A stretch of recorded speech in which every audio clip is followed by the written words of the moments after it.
Hi, welcome back to SQL Database Administration Hub. Today, we're diving into SQL Server architecture.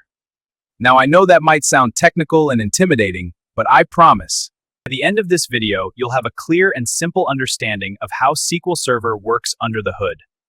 And as a DBA, knowing this is absolutely essential. When you send a query to SQL Server, a lot happens behind the scenes before you see any results. SQL Server isn't just one thing. It's made up of several components that work together to store, process, and return your data. Understanding these components helps you troubleshoot problems faster, tune performance more effectively, and make better decisions as a DBA. In this video, we'll cover 4 key areas: the storage engine, the query processor, memory architecture, and system databases. The storage engine is the part of SQL Server responsible for how data is physically stored and retrieved from disk.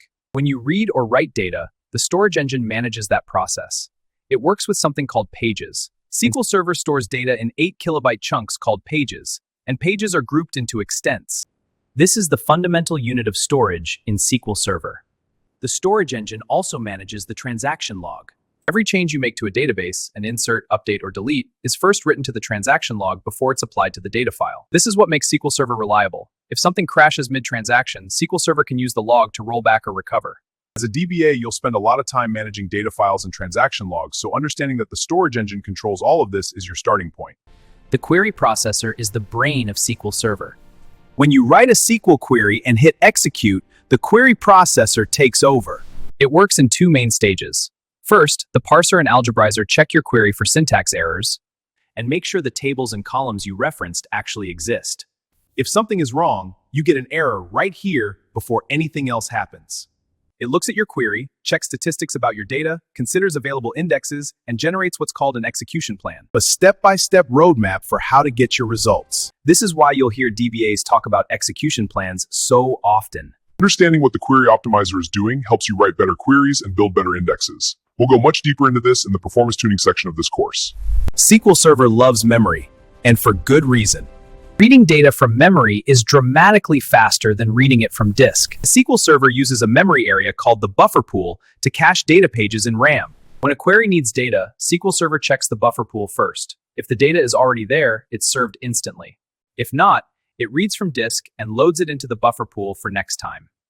SQL Server also uses memory for query execution, sorting, and other internal operations. As a DBA, one of your earliest configuration tasks will be setting the maximum server memory.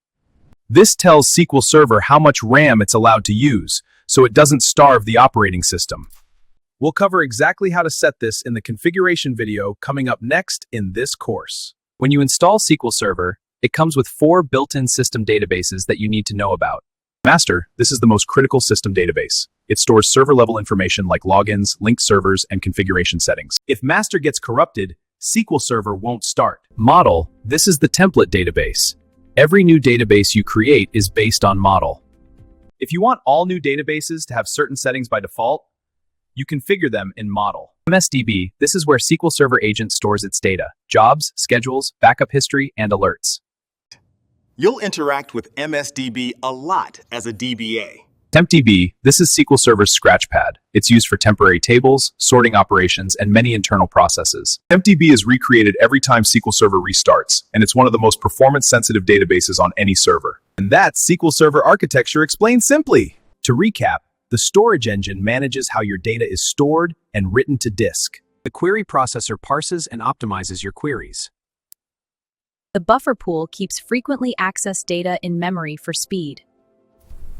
And the system databases, master, model, MSDB, and TempDB, each play a specific and important role in keeping SQL Server running. This foundation will make everything else in this course easier to understand. Whether we're talking about backups, performance tuning, or high availability, it all connects back to what you learned today. Make sure you subscribe so you don't miss the next video, and I'll see you there.